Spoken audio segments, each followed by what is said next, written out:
Hello everyone, this is Sakshi and I welcome you all to my EduTech platform, Way to Learn. So before we enter the video, like my videos, share my videos, subscribe my channels and also do not forget to hit the bell. So this is my Telegram channel where you can join the channel and discuss the problems and also give the solution to the problems posted over there. So let us see the quantum mechanics part 4, photoelectric effect. So we all basically know what is photoelectric effect. So I'm going to provide only few important points for you to know under photoelectric effect. So basic thing in photoelectric effect is that when a photon of energy h mu hits the surface, a metal surface, okay, when it hits a metal surface, an electron is ejected. So how does an electron eject? A work is done inside the metal to remove that electron from the surface. Okay, that work is called as work function. So this is a basic photoelectric effect, uh, a basic process. So we should know that different metals have different work function. So this work function, the work which is done to remove the electron, right? So that work function varies from metal to metal. And now, stopping potential, the reverse potential required to stop the fastest moving electron. So now if I say that I have to stop this photoelectric effect, then I have to provide a potential against the kinetic energy of the electrons. Okay, so in order to stop the fastest moving electrons, I have to provide a reverse potential, so which is given as U is equal to minus EV naught. Now, the kinetic energy of the fastest emitted electron, so that will be equal to half mv square maximum, because that will be the maximum kinetic energy and maximum velocity. Okay, so what is stopping potential? It is a reverse potential which stops the fastest moving electron. So here it should be equal to the kinetic energy of that electron. Only if it is equal to that energy, only if this stopping potential is equal to that kinetic energy of the fastest moving electron, it will be able to stop the electron. So it will be able to stop the photoelectric emission. So T max is also equal to the stopping potential. So now uh, we know that frequency h mu, like the photon has a frequency mu, which removes the electron from the metal surface, right? But that frequency should be above a threshold frequency or a cutoff frequency, which is given as mu naught. Okay, only if that frequency is okay, only when the photon's frequency is above the threshold frequency mu naught, photoelectric emission occurs. So if mu is lesser than mu naught, then no photoelectric effect will occur. When mu is equal to mu naught, photoelectric emission starts. Like the emission of electrons have not started it. Only the we can say that the photon hits the surface and then electrons are like work is done over the metal surface, but yet the electrons are not emitted. When mu is greater than mu naught, photoelectric emission occurs. That is, the electrons are ejected from the surface. So the rate of emission of the photoelectrons is independent of the temperature of the metal cathode. Okay, metal or photocathode, right? So our photoelectrons do not, the electrons that emit, right, that are ejected from the metal surface, they do not depend on the temperature of that particular metal. And also the intensity and photocurrent has linear relationship. So remember this point, the intensity and photocurrent has a linear relationship. Okay, the intensity of the light and the photocurrent provided have linear relationship, that is they are directly proportional. And the next point is that we know that the photon of energy h mu hits the metal surface. Now work function is done over there, a work is done, right? And then kinetic energy, that is the electrons are ejected, so they need a kinetic energy to remove to get removed from the surface. So that photon energy is distributed as a work function w plus the kinetic energy T max. Okay, so now what is work function? As I already told, it is the minimum amount of work required to remove an electron from the metal surface. Okay, so now when mu is equal to mu naught, let us assume that when frequency is equal to threshold frequency, that is the photoelectric emission has not started yet. It is just going to start. That is, the electrons have not been ejected. So when mu is equal to mu naught, then our T max will be 0 because the electrons are not ejected. Then obviously there is no kinetic energy for that particular electron. Still here the work is done. So that work function, the work required to remove the electron, right? The minimum work is equal to h mu naught. Okay, so this was about the photoelectric effect. The important points are required to remember about the photoelectric effect. So let us see Compton effect. So basically, again, photon hits an electron. Here, Compton assumed that it hits a free electron.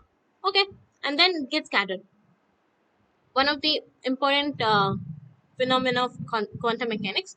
Okay, so now Compton scattering comes under high frequency scattering. So you should remember, whenever Compton scattering happens, it is because of high frequency photon. Okay, so so that is why I have written here X-rays. The incident photon from X-rays. Okay, so this is the Compton shift in the wavelength. It has seen that the incident wavelength and the wavelength that is scattered, right? They differ. H mu and H mu prime. So if you write in terms of wavelength, Hc by lambda over here, and then Hc by lambda prime over the scattered electron. So they vary. The incident wavelength and the scattered wavelength vary. So that shift is given by Compton shift del lambda, lambda prime minus lambda, which is given as h by m naught c, 1 minus 2 cos 2 theta. You can also put some trigonometric formulas and write this as 2 lambda c sine square theta by 2. It is up to you, whatever you can use. Okay, and here h by m naught c has a constant value given as 0.0243 Armstrong. So you can remember this particular value, and this h by m naught c is denoted as lambda c, which is Compton wavelength. So you have to remember what is Compton wavelength, which is given as h by m naught c, and Compton wavelength is equal to a constant which is 0.0243 Armstrong. This will be helpful. You don't have to substitute the value of h, free electron's mass, and then velocity, and then calculate. You just have to remember this. Now, let us see a few cases over here. Now, assume that theta is equal to 0.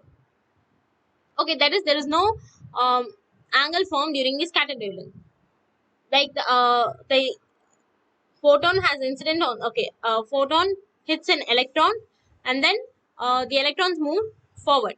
It is not scattered in a, like, it does not form a wave, it does not form a angle. It just moves forward. Okay, so that is called as forward scattering, and here theta will be 0. So now the Compton shift in the wavelength will be 0, because 1 minus cos 0 is 1 minus 1, which is 0.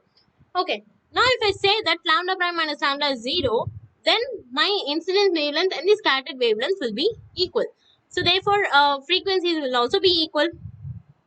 Now I have written Ek is equal to 0. The kinetic energy of the recoil electron is 0. So if you see here, Ek is equal to h mu minus h mu prime.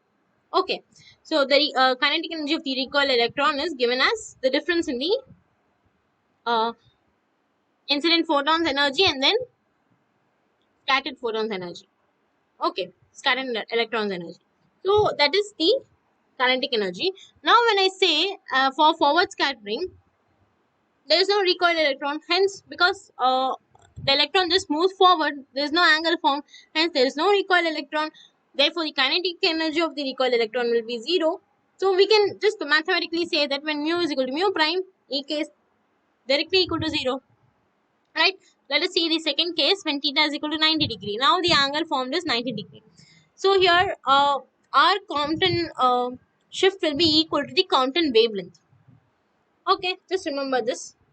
Now in the backward scattering, third case, theta is equal to 180. That is, the electron hits, okay, the photon gets hit over the electron in the, now what happens is the scattered wavelength goes backward.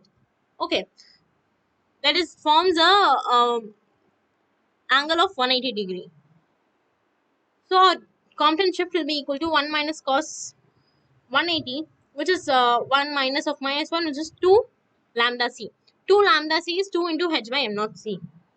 Now if you see Compton shift let me see. Let me show you here. The Compton shift for forward scattering is 0. The Compton shift for theta is equal to 90. The second case is equal to lambda c. And the Compton shift for theta is equal to 180 is 2 times of lambda c. Okay, so this is the maximum value of the Compton shift obtained at theta is equal to 180. So this is when theta is equal to 180, electron achieves the maximum kinetic energy. You have to remember at what case does the electron achieve the maximum kinetic energy. It can be a simple set exam question.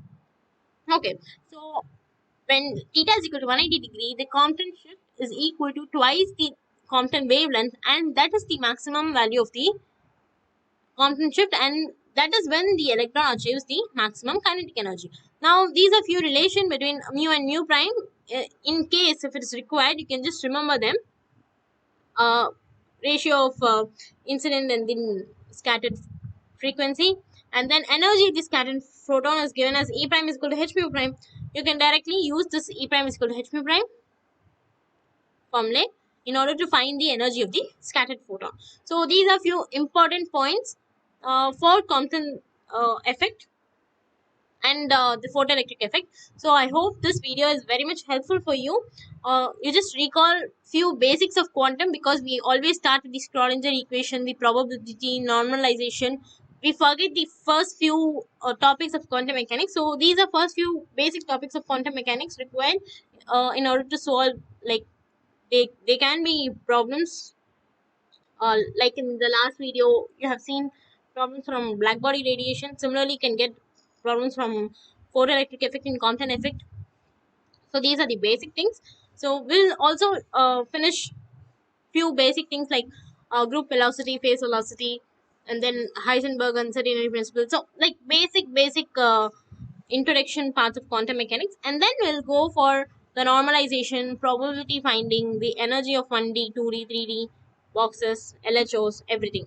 Okay, so thank you. I hope this video is helpful for you. So if you find this helpful, share my videos, like my videos, and do not forget to subscribe my channel. So thank you. See you in my next video.